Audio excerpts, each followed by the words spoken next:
No, it's not. And we got a few minutes. More people may turn up even. What is your shirt? Oh. Okay, here. Yeah, I don't think it's possible to avoid the Abbey Road thing. How can anyone not know the Abbey Road cover? I mean, I avoid the Beatles as much as humanly possible, but you can't avoid. hi. That image has been parodied so many times.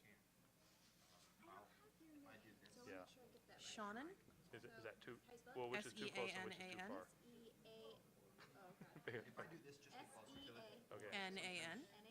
Shannon McGuire. G-U-I-R-E. Over here, 'cause he had it here. I-R-E, but why? If you pronounce it McGuire either way, it doesn't matter. Yeah. I'm going to be typing it up for things. Okay.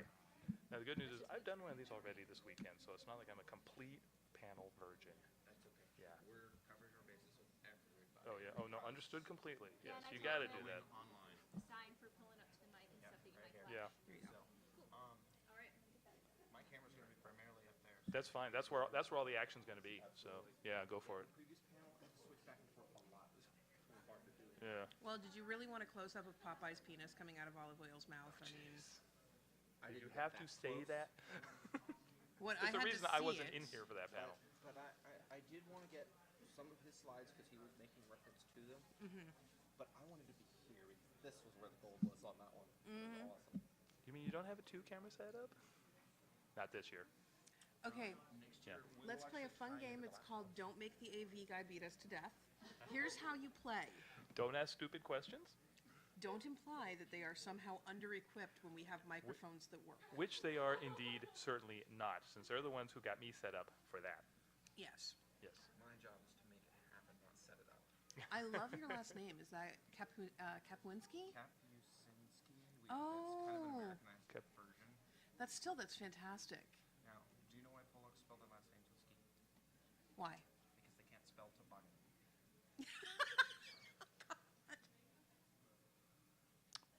Yep, that was good. There's got to be a blonde joke variant of that. I'm not going to repeat it with a microphone in front of me. I'm not Polish. Why do the Poles spell their last name with a ski? Because they can't spell toboggan.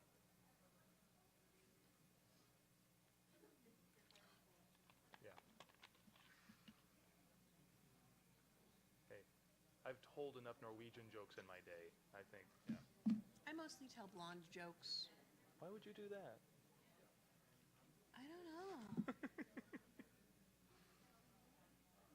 What's brown and sticky? A stick. What do you call a boomerang that doesn't come back? A stick. What kind of car does a dryad drive? A stick. Are we? We already. Oh, hi! We have an audience, don't we? Okay. Hi, everyone. You're probably wondering, what is this going on? Who are these weirdos up here? First of all, I thought there's only going to be one weirdo. Well, we'll get in that whole story. Surprise! Bonus weirdo. So first of all, I'm Eric Gjovaag. Yes, that is how you say the name. I have been a Wizard of Oz fan since, well, I was, of course, as many of you know, when you were growing up in the 60s and 70s and into the 80s, there were 4 big occasions on television. Well, there were 4 big occasions in your year. Christmas, or whatever winter holiday you celebrated, your birthday, Halloween, and the Wizard of Oz is on television. So, yeah, so that's when I first got exposed to the Wizard of Oz, of course, and read a few of the books when I was a kid. But then in 3rd grade, my teacher had a whole shelf of the books, and she read us the Wizard of Oz, and I read some of the other ones, and then I started collecting them, and I was hooked. So I've been an Oz fan for, oh boy, getting close to 40 years now. Have over 1,000 books in my collection, dozens of DVDs and CDs and records and cassettes and dolls and toys and games and just all the stuff that goes with Wizard of Oz. And one of the things, of course, I collect is comic books, especially since marrying a comic book fan. So yeah, and right there. So I thought, I'm going to a comic convention. I wonder if I could do something on Oz and ask them, and they said, yeah. And I said, what, really? So here I am, and I'm about to present something to you. But first, I wish to present my unannounced special bonus co-presenter. Hi, Shannon. Hello, I'm Shannon McGuire. I'm less of an Oz geek than he is, which is always kind of nice because most of my friends think that I'm the worst that they know. so that's nice. You haven't been to an Oz convention, have I you? haven't been to We an got to Oz work convention. on that. I actually started with the books because they were on a shelf low enough for me to reach. So by the time I saw the movie, I knew that Dorothy was supposed to be blonde and was very angry with this outsized, too old brunette pretender that everyone else seemed to think represented the ideology of Dorothy. And being lectured on correct hair color and casting by a 5-year-old is apparently an experience that no one in my family wanted to miss. So I've read. If it helps, you're far from the only one who's done that too. So, Oh, I'm yeah, sure. yeah. I'm sure. So I've read all of the Oz books and a lot of the Oz comics, and have not made a specialized study of it so much. I'm more of a generalist, but it makes me happy. And I kind of want to, Have. and I want to mention the third person on the panel will be Eric Gjovaag. He is a longtime Oz fan as well. I met him before he became a well-known comics writer and artist. We've been almost over 3 decades now. We both went to our first Oz convention in 1980, and we met each other, and we've known each other for a long time. And a lot of his stuff is going to show up on these slides. So without further ado, since I got a whole bunch of slides and only 47 minutes now, wow, we better get a move on. So The Wizard of Oz, as I hope many of you know, started off not as a famous movie out of the golden age of Hollywood, but as a book. As you can see, this is the first edition of The Wizard of Oz, published in 1900, illustrated by W.W. Denslow. Despite the fact that it was the Harry Potter of its day, it was one of the biggest surprise bestsellers of 1900, the publishers went bankrupt. So Baum would continue the series with another publisher. So it's weird looking back at some early stuff about the Oz books. You have The Wizard of Oz coming from one publisher, and then all the rest of the Oz books coming from another publisher, and they're kind of like saying, no, we don't. There's not that one book, The Wizard of Oz. We start with The Land of Oz, which was the second book. By the time Baum went to a new publisher, he and Denslow had a falling out over the play, the 1902 play, which I'm sure you all know about, right? Say no, it's okay. And that meant, but they had a joint copyright, so that meant they could do separate Oz projects. For instance, L. Frank Baum was one of the earliest cartoonists, believe it or not. He wrote a comic page, as you can see here, Queer Visitors from the Marvelous Land of Oz. It was all about the adventures of some of the characters from the Land of Oz coming to this strange land called America. And they had adventures at like the World's Fair in St. Louis, and they actually visited Dorothy on her farm in Kansas and things like that. Ran for about 6 months, but wouldn't you know, W.W. Denslow said, hey, wait, I can do comics too. There's actually a competing strip by W.W. Denslow called Denslow's Scarecrow and Tin Man. That did not run as long. It was not as successful. It was not widely syndicated, but they were running at the same time. And that kind of, if anything, that further divided Baum and Denslow. For a long time, no one knew about them, and then back in the 50s, some people in the Oz Club digging through archives found, whoa, there was an Oz comic page? This is awesome. Slowly, some reprints in the Baum Bugle, which is a journal of the Oz Club, but 4 years ago, Sunday Press Books printed all of them in one huge, and I do mean huge, volume. It is the size of a Sunday comic page. Sadly, there's one prop I meant to bring. I forgot to bring it. It's back home. But if you can, look around for it. It's a great book. It's very huge. That was pretty much it for a while for Oz Comics. However, the books continued for a while. L. Frank Baum continued. He wrote a total of 14 books, some short stories. And then after he died, the publisher said, we're doing really well with the Oz books, contacted his widow, said, can we continue the series with another writer? And so Ruth Plumly Thompson continued the series, and she wrote even more books than Baum. She wanted to exploit Oz a lot, as well, but the publishers were hesitant. But one thing she did come up with was a comic strip. And this is unpublished. This never came out, but this is the one unpublished thing I have, but it is so cool. This is by Ruth Plumly Thompson, illustrated by John R. Neal, who was illustrating the Oz books at the time. And it's a lot of fun, and it actually has been reprinted in the Sunday Press book I just showed you. So if you get a chance to see that, awesome. But that was pretty much it. For a long time, then along comes the Platinum Age of comics. And we have the Wonderland of Oz strip. This is it wasn't it was run in newspapers as like a comic strip, except there was no dialogue. Instead, they ran descriptions, as you can see, underneath the pictures. Since this was Riley and Lee, who were the Oz book publishers, they didn't start with The Wizard of Oz. They started with The Land of Oz, and they did Ozma of Oz, skipped a couple books, went to The Emerald City of Oz, The Patchwork Girl of Oz, and then right in the middle of TikTok of Oz, they said, right, we need to wrap it up. So kind of like hurriedly finished it, and that was it for that.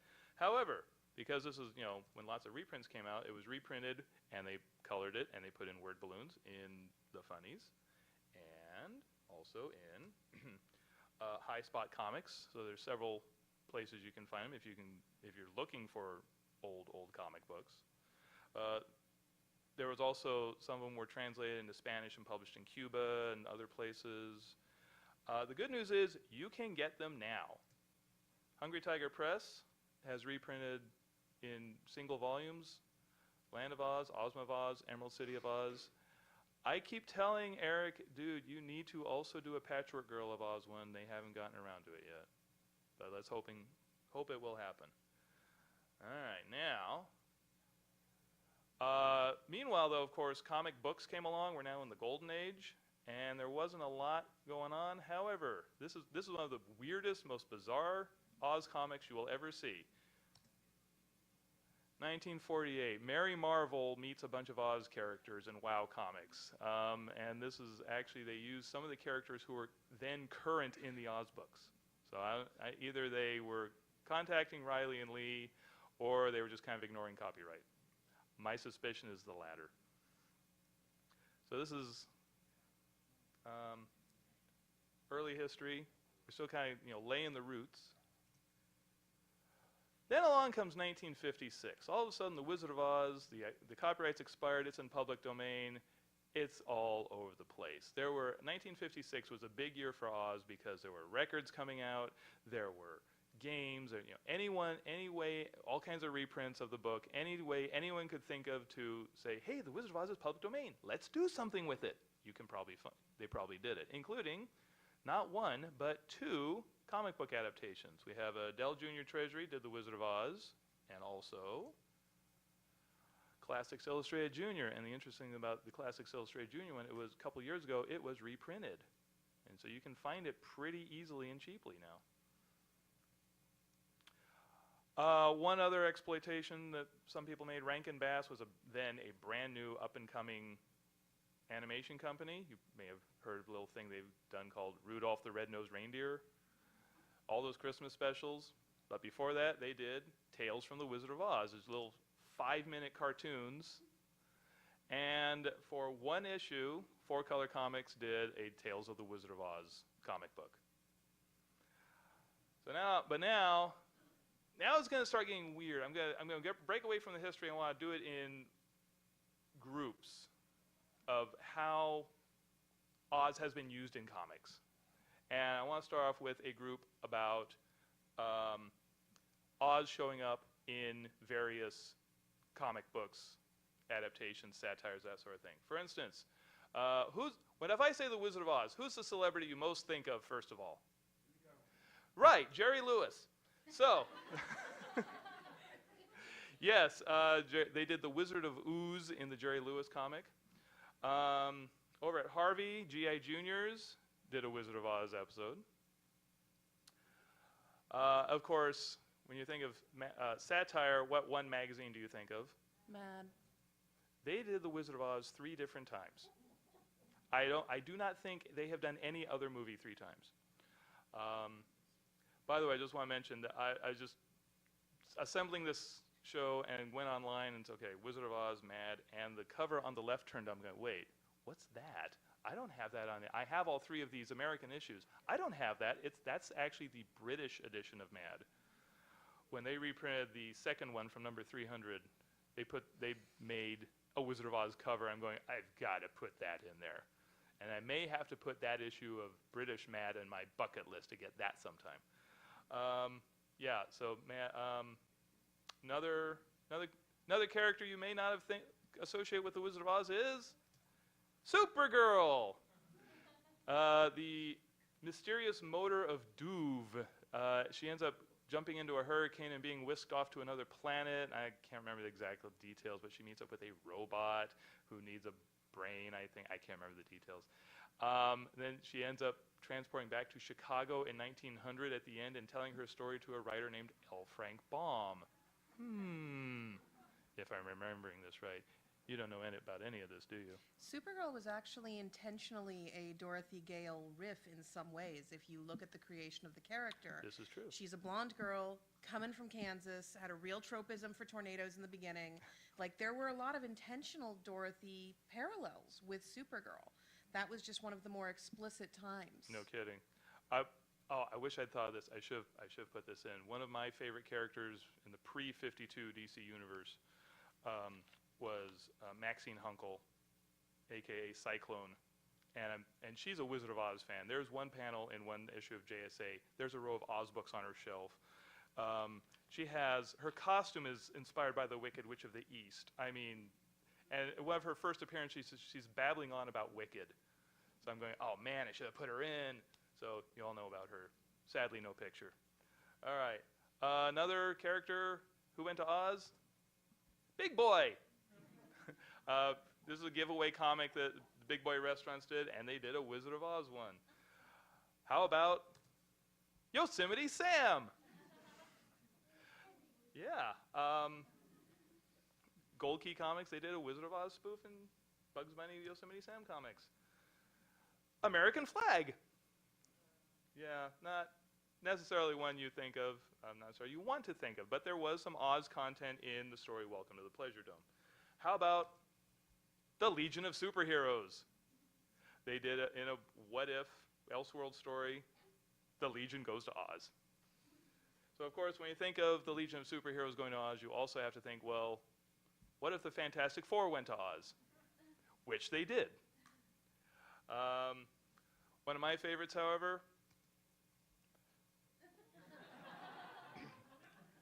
I gotta do this.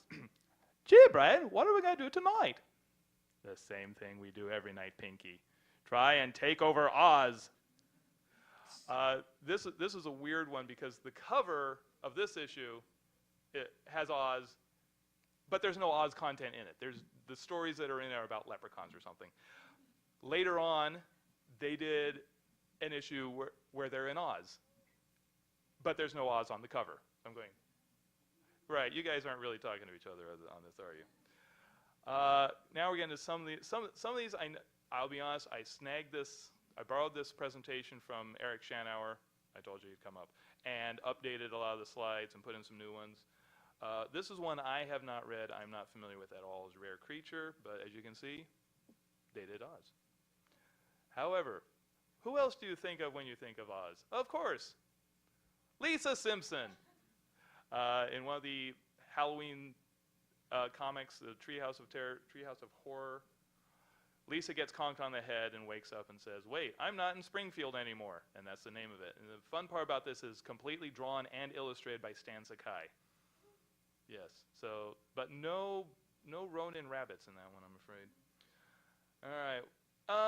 About this point also, some people were thinking, wait, why does Oz have to be just for kids? Baudet did The Lizard of Oz. This is not one you want to share with the kids, okay? Actually, this is not the original. This is Mark Baudet, who's his son. Darkstalker is another one I'm not familiar with, but you know, Oz is not limited to America. This is a Korean one. Yeah. I love Darkstalkers. Really? Yep. It's a terrible issue. Oh, really? I had no idea what they were doing, but I love it. I'm still gonna snag it. Sure. Yeah, I got like 3 boxes full of just Oz comics. I'm like surprises the heck out of me too every time I look at them. Another one, not for the kids. Hack Slash. Yeah, but here's a title you may have heard of. The Avengers did their Avengers Fairy Tale series. They did an issue about Oz. Now here's one that's like you're gonna go what? Xena and Army of Darkness. What's even scarier, putting this together, I flipped through some of the issues. Ash is dressed as Dorothy. Yeah. Which, yeah, he has the legs for it at least, so it works. Something a little more, this is what I would expect. Betty gets clonked on the head by a book. Guess which book it is? Yeah, The Wizard of Oz. And she ends up dreaming about all her Riverdale friends being in Oz. Another team that went to Oz? The X-Men. This is actually a variant cover of X-Men for, I'm not even sure there was Oz content in that, but it's an Oz cover, so we... Well, oh, that's right, I remember now, yeah. Yeah, but it's a great cover, I got that. So that's a lot of Oz Oz and other comics going together. But the other big thing, one of the other big things is, let's take a, when movies come out or TV shows or whatever, happening less now and now, but let's put out a comic adaptation. You've all seen the comic adaptations of Batman movies and Star Trek and all that stuff, right? Well, one of the earliest ones, though, this was the first time DC and Marvel ever teamed up. No, it wasn't Superman, Spider-Man. It was The Wizard of Oz. They made a deal with MGM to make, and this is one of the big treasury-size issues like this. It's an adaptation of The Wizard of Oz without the music. Go fig. And that was successful enough that they said, well, can we do something else? Are there more Oz stories? And they discovered the books. And so they adapted the second Oz book.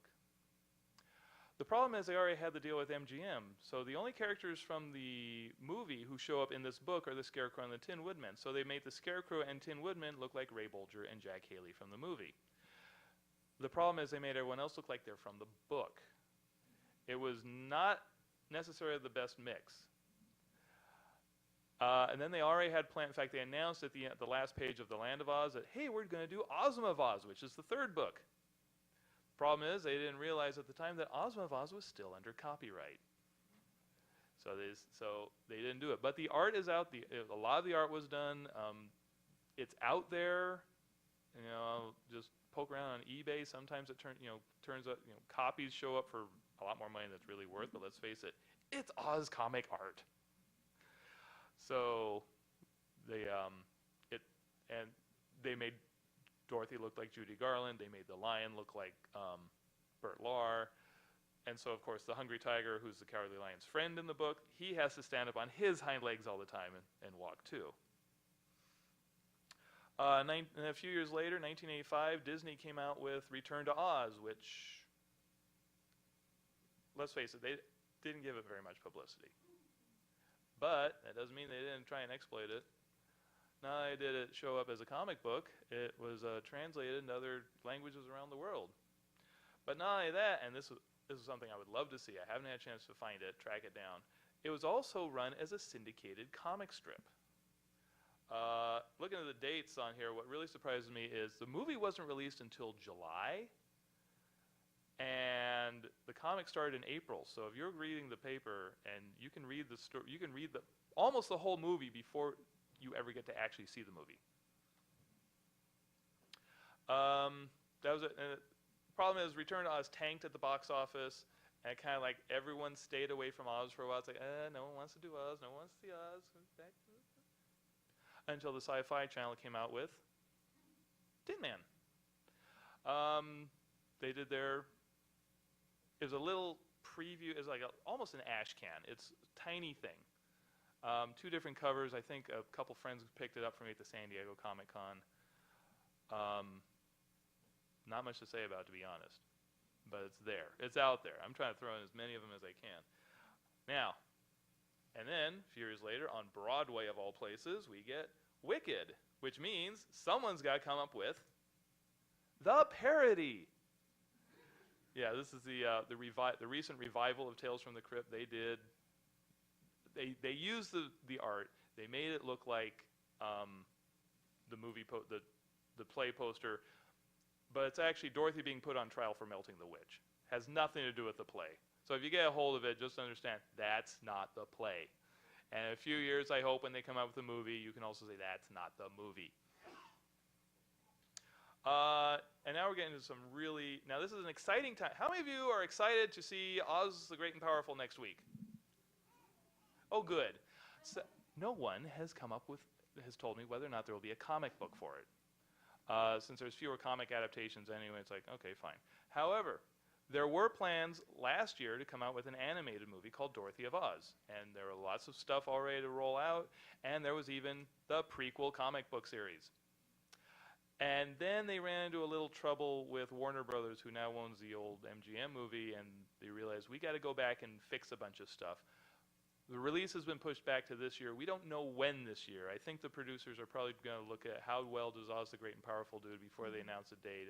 If it does well, maybe we'll see it in June. If it doesn't do well, maybe we'll push it back to August or September. Dorothy of Oz Yes. also had an issue 0 ash can, which was handed out free at San Diego Comic-Con with art by Amy Meberson, Ooh. who is now the artist on the My Little Pony comic. Ooh, So I that want is this. the only official Amy Meberson licensed Oz artwork out there. Ooh. This is good to know. Yeah, Amy is here. She's Ah. over in Artist Alley and doing commissions and being awesome. Just, part of her job. I contributed. I You can have did. a cookie. Your contributions will be coming, I promise. All right, now another popular thing to do with Oz comics, crossovers. What else is in public domain?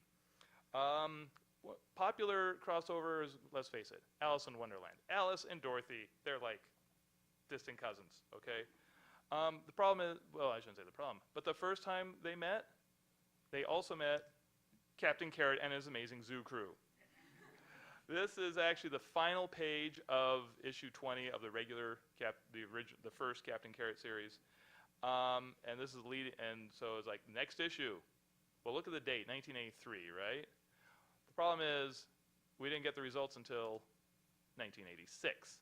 But this is it was originally going to be a 6-issue series, but they decided to make it a trilogy by combining 2 issues into one large comic. So sadly, no one has reprinted this. The Essential Captain Carrot series just did the regular series. They didn't go into this. There are Oz fans out there, even those who have the comic, who are saying, I want a trade of this. And DC, if they got smart, they would put out a trade. I got to say about this series, by the way, the art is amazing. They used not only Tennille's illustrations from Alice in Wonderland, they used Neil's illustrations from the Oz books, and of course they combined it smoothly and convincingly with comic book art from Captain Carrot. Okay, now here's one definitely not for the kids or any sensitive readers. Lost Girls. Someone knows about it. Yeah, okay. What this is about, you're looking at it going, wait, Alan Moore? Alan Moore? Really? Yes, that Alan Moore. This is a story about Alice and Dorothy and Wendy Darling from Peter Pan meeting up in an Austrian hotel on the eve of World War I, and how shall we put this delicately? Yeah, sex. There's a lot of sex involved. Of all kinds. This is one I have most of my Oz books out on the shelf where people can just, if they are visiting, they can come and take a look. This is buried in a box. I do not want just anyone to see this. So, all right. Another strange one. This is a crossover with Peter Pan. It's Peter Pan and the Warlords of Oz. No one's been able to find this guy and find out who he is or what happened, but there were a few issues of this where Captain Hook was trying to invade Oz. I think that was it. Yeah. As you do. As you do. As you do, right. Another one, and he's here. Kurt Busiek's Astro City. This is an awesome one. This is actually the story of a villain called the Mock Turtle, but he was influenced by the Oz books. And the amazing thing is, I don't know Brent Anderson is an amazing artist because not only did he put he's reading Ozma of Oz, and that is, what Ozma of Oz looked like, I think, in the 20s or 30s. That was an old, actual Oz book. He also had illustrations of the Emerald City, and it's like, I'm thinking, you copied John R. Neal there, didn't you? It's amazing work. He makes it look like the Oz books. But of course, one of the biggest titles everyone knows about right now, Fables. There's always been Oz in Fables. One of the earliest characters was, I can never remember, it's Buffkin or Bluffkin. Any Fables fans out here can help me? Buffkin. Buffkin the winged monkey. They just wrapped up his storyline recently. Ozma has been a major character in recent issues.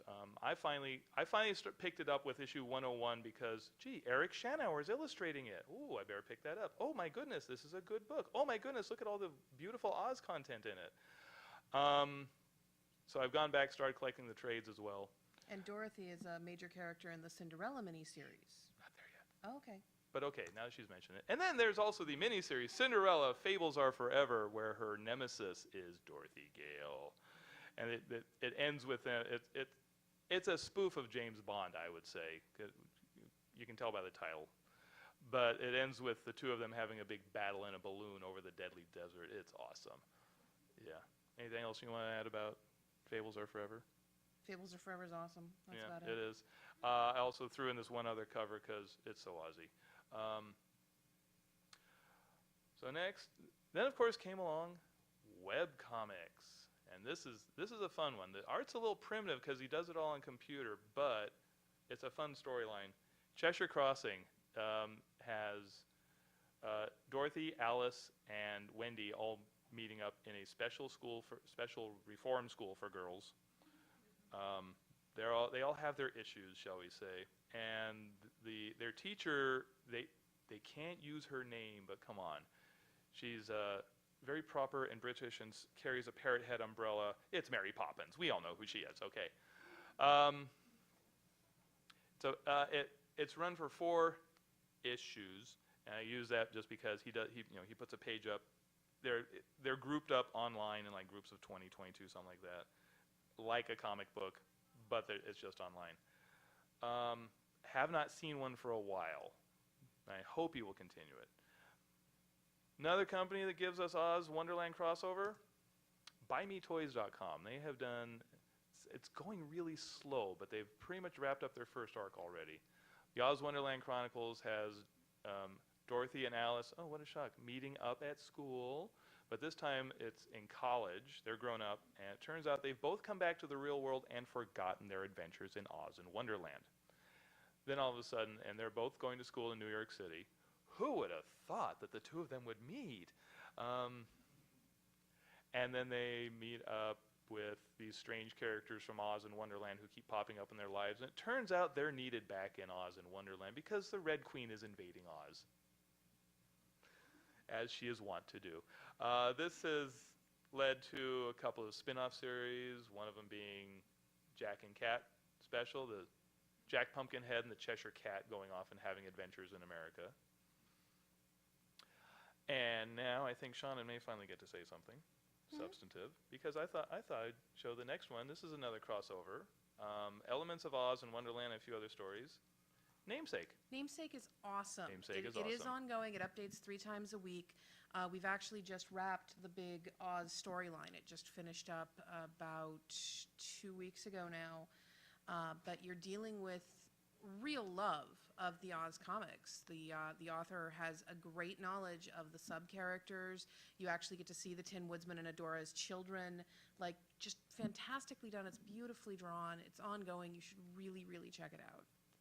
But I gotta say, one of the interesting things about it is that Dorothy is in it, but it's not the same Dorothy, because it turns out in the Namesake version of Oz, and well, various, because Alice is also a character in the various fantasy lands. The children show up for a little while, and then they leave, they're gone. But then another one with the same name comes and takes their place. Dorothy is a title more than an individual person. Which causes a problem when the next namesake shows up and her name is Emma. So that's an issue that's been going on there. All right. Once you get through crossovers, it's like, okay, what next? How about original Oz stories? Okay, let's do that. And it started off back in the 80s. My friend, I'm proud to say, Eric Gjovaag, came up with 5 original Oz graphic novels. And the first ones came out from First Comics. This was about the time Return to Oz came out. So in his first one, which was, which one is it? The Enchanted Apples of Oz. The original plan was it would have Trot and Cap'n Bill and the Glass Cat having the adventure. Well, 2 problems came up. One, Trot, Cap'n Bill, and the Glass Cat were still, at the time, under copyright. And second, because Return to Oz was about to come out, first said, can we use characters from Return to Oz instead? Can we have Dorothy and the Scarecrow and Billina in it instead? And he was, well, all right. So Eric changed the characters.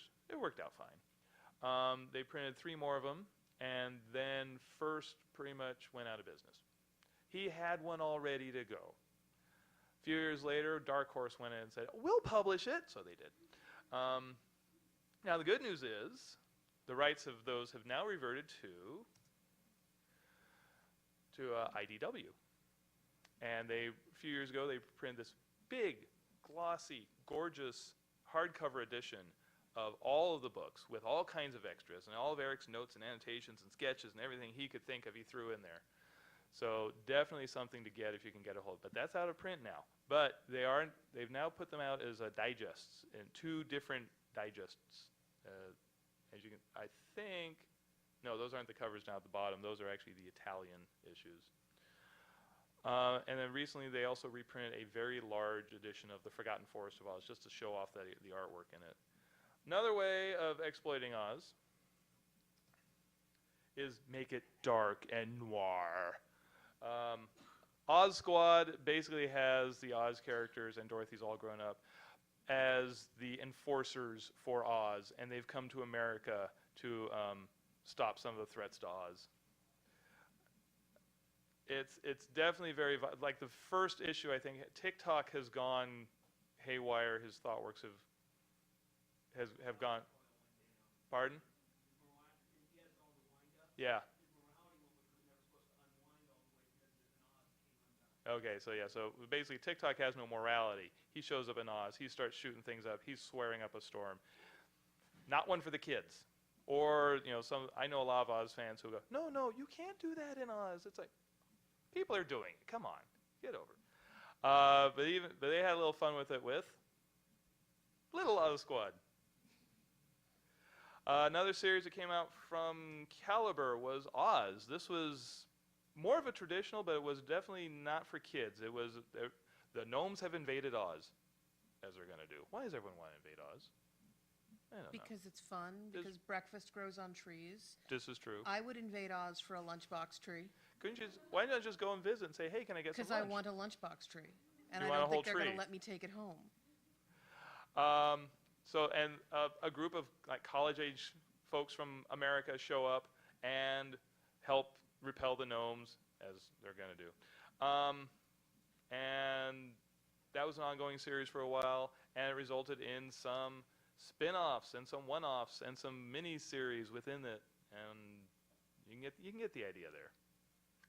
Yeah, there were a lot. This was big. They even had, down the lower right-hand corner that you can see, they had a whole company-wide crossover called Demon Storm. They tied Oz in with that whole Demon Storm thing. Weird, but it worked. Caliber pretty much ended things, but they hadn't finished the story, so they moved over to Arrow Comics and they wrapped up that whole thing with Dark Oz miniseries, and that included the Wogglebug special. And then they rebooted Oz, and they made it more traditional. They made it more like it is in the book. So they had a short Land of Oz series, and that was pretty cool. But sadly, that seems to have wrapped up as well. A couple more. This is just different riffs and interpretations of Oz. We have Dorothy Gale Journey to Oz. This is one of these things that drives me nuts. People start a series, and then they never finish it.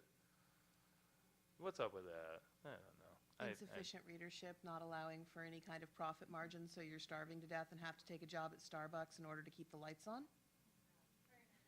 Yeah, but what else? Yeah, some of these are self-published too, and so even if they, of course, we need the whole Starbucks thing again. Yeah. So anyway, Journey to Oz. We have big announcement here, but this is a fun one because this was not done with illustrations. This was done with photos. This is like a Fumetti. They call it a movie in book form. Yeah, it's in absolutely comic book gorgeous. form. It is gorgeous. In fact, I'm pulling my notes here for the big announcement. Big announcement? Big announcement. But anyway, yeah, this ran for 7 issues, and then let's just say economics and personal issues kind of caused the whole thing to fall apart. So There was one trade put together, which you can find, but I have been authorized to make this announcement. Excuse me. All right. Dorothy will be back. Yay! So if you know it, yeah, like I said, biggest issues are money and time. They're working on dealing with both. We who? We being Anna and, make sure I get, and Mark. Mark? Yes, Yay. Greg is no longer involved with it. That's not a shock. Yeah. I'm going to stab Anna with a pencil. Now. But so they're working, so Anna and Greg are working to get it all put together. Now, the old website, which was Elusive Arts, anyways, Elusive Arts. that is now the website for Anna's comic book store. So they have a new website for the comic book, and it is now up and running. And sadly, I don't have a slide for it, so I just got to tell you, it is www.illogicalassociates.com. That's amazing. All one word. Yes, Illogical Associates, for those of you taking notes. They're also on Twitter at illogical . All one word. Here are their goals. Their first goal, they had already started issue 8. They want to finish it. Then they want to go back and redo some of the parts of issue 7 that got rushed. Then they want to issue a volume 2 trade paperback with issues 5 through 8. Then they want to do a hardback covering all of issues 1 through 8. Then they want to do it all digital. And yes, that's one thing they're working on with the website as well, is let's make the whole thing digital. They intend to put out very soon, they're going to put out digital editions of the first few issues. And finally, they want to finish the story. The original plan was 12 issues. They want to at least get through those 12 issues. And what this is, and I guess we should actually tell them what the story is, shouldn't we? Would you like to take that, or shall I? Basically, it's a modern-day Dorothy retelling. Dorothy is running away from home in Uncle Henry's truck when she gets picked up by the cyclone and dropped in the land of Oz. It's a very dystopian Oz. It's almost steampunk in some ways, in that it's combining technology and magic in a rather unpleasantly aggressive collision sequence. It is implied, although it has not yet been stated outright in the book, that there's a cycle, that this just keeps happening. Dorothy's keep coming, and you fix things for a while, but Oz will always break again. Anna's a friend of mine, which is why I said I was going to stab her with a pencil, because she hadn't even hinted at this to me. Yeah, I'm serious. I'm going to call her after this panel and threaten her life and her family. If it helps, I got most of this from Mark. Anna just confirmed it for me. That does help a little. Okay. As he said, Volume 1 you can still find. It is one of my favorite Oz adaptations of all time. It really is gorgeous. And if you take a look at it and you like it, the best thing I can say is please support it, because I've now been waiting for this series to finish for almost 10 years. So everyone should be giving these nice folks lots of money, basically so that I can have closure. I will do all I can from my end. So, Excellent. Yeah. Another adaptation, Oz F5 Gale Force. The tagline for this one, Dorothy's back, and now she has a water gun. So yeah, water gun. It's a retelling of The Wizard of Oz with a real tongue buried very deeply in cheek. The whole thing ends with Dorothy being the new Wicked Witch of the West. So. If all witches are vulnerable to water, a Nerf Super Soaker would make you Queen of Oz. This is true. Another one, this is an interesting one. Into the Dust is, how to describe it? Dorothy is in 1930s, well, it's 1930s Dust Bowl, Kansas. She runs off, gets sucked up by a twister, but lands in 1960s Hollywood. I've only went 3 issues, I think, before that ended up. I probably had, poor Jesse Rubenfield probably had to get that job at Starbucks, right? Yeah. So let's hoping. Now here's one that ended for a totally different reason. Dorothy of Oz, totally unrelated. The manhwa. It's a Korean story. Mari Shin is walking home from school one day with her dog Toto when she finds this yellow brick road in the middle of Seoul and starts walking along it and finds herself suddenly in Oz. And everyone starts calling her Dorothy. And she's saying, no, I'm not Dorothy. I'm not Dorothy. So it's a lot of fun. It definitely has a very Eastern Asian flavor. Sadly, it ran for, there were, okay, I said 1 through 5 here. There's actually only 4 issues of this one. I think there was a 5th issue in Korea, but it was never translated into English. And sadly, the folks at Udon have no rights to it. They can't do a thing with it. So if you know Korean and can pick up volume 5, you're in good shape. Anyway, I'm not going to go into that. Another Eastern one is Toto. This is really hard to describe, but it's a Japanese comic. Apparently it's still going on, like manga does. But it only ran for 5 volumes in English. Kakashi is our main character here, and Kakashi happens to be the Japanese word for scarecrow. But he's living on some podunk little island out in the middle of the ocean somewhere and keeps saying, I want to have adventures. I want to go have adventures. So this airship comes along and he stows away. And he manages to get a hold of some gauntlet that when he's in danger releases this huge hound called Toto who will protect him. And he meets up with other characters once he gets to the mainland and has adventures. And there's a lot of Oz tropes in it, but it's like, is it an adaptation of Oz? Not really, but it's fun. Now, this is one you're going to talk about. In fact, I just learned about this one from her while we were corresponding about this panel. Skin Horse. And I looked for an Oz.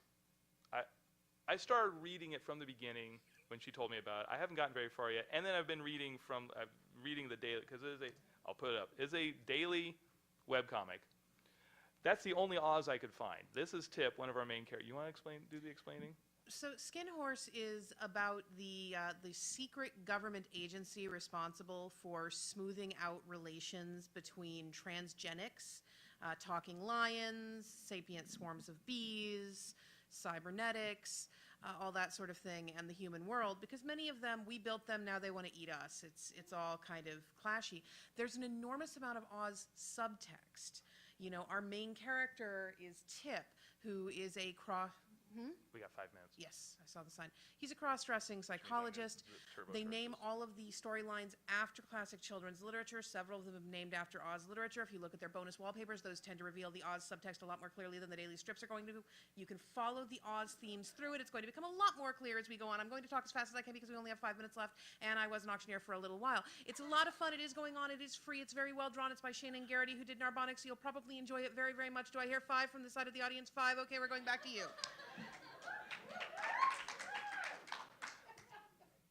Emerald City Blues, another webcomic. I don't know much about it. Royal Historian of Oz. This is a story of an author who's writing terrible Oz books, and the Royal Oz Society comes in after him, and his son ends up getting to Oz and taking things and coming back to America. And so, of course, the Oz people have to go get them back. Fun book. Ozopolis. This is a more traditional Oz comic book.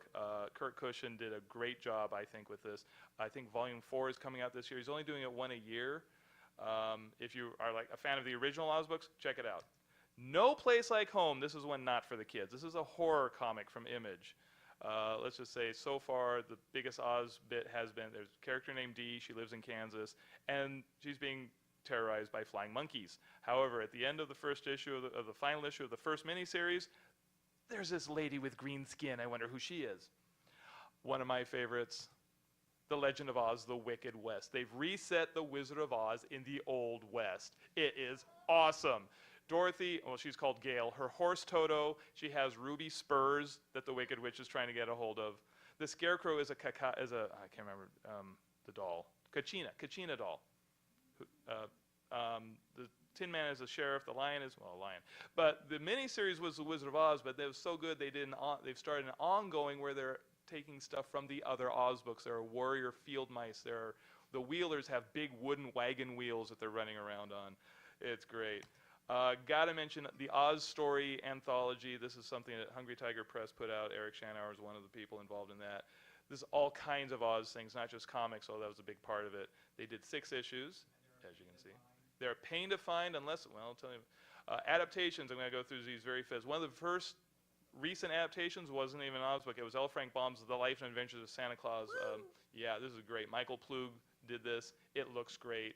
He did a great adaptation. A lot of people now doing Wizard of Oz adaptations. Here's one from Puffin. This was originally done in France. It's been translated all over the country, all over the world, including an English version, which takes a lot of the text right from the original book. Oz the manga from David Hutchison. He did a really nice job with it, and it was so good, he went ahead and did The Land of Oz as well. And now we're getting to what a lot of you are probably familiar with. Eric Schanauer, Scotty Young. Scotty Young is here, by the way. I didn't know that. Otherwise, I would have brought some of my copies to get signed. Wonderful, great, super faithful adaptations of the Oz books from Marvel. So we had The Wizard of Oz, The Land of Oz. They've won several Eisners for Wizard, and I think Ozma of Oz, which was the third one. Dorothy and the Wizard and Oz. The Oz primer was, they were running behind, so they needed something to fill the gap. They put out a primer, which is just background, all kinds of cool stuff. Dorothy and the Wizard, like I mentioned. Right now, just about wrapping up is The Road to Oz. Marvel kind of said, they were doing 8 issues in a book, but Marvel came in and said, okay, make it 6, which is bad because The Road to Oz is one of the longest of the Oz books. But they're doing a good job, and I'm almost done here. And coming soon from Marvel, The Emerald City of Oz. So yes, they are going to continue. Eric and Scotty have both confirmed it for me. All right. How is it you mentioned Mike Klug and never went into Abatazad? Oh. Abatazad is a limited Mike Klug comic series. It came out from CrossGen. It's really an Oz riff. It's really fantastic. The original genesis of that was actually, it was going to be an Oz comic. Which I know, yes. So that's why I was surprised. Well, yeah, I just ran out of things and we got 1 minute. So real quick, my last slide. For more about Oz comics, please visit thewizardofoz.info/eccc.html. Thank you very much for sitting and listening to talking. I know. And seeing the pretty pictures, I hope. I hope you enjoyed those. Yay, yes. Everyone got I'll to leave sit that for up for a little bit longer.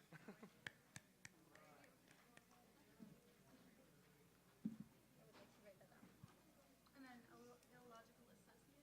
I got it right here.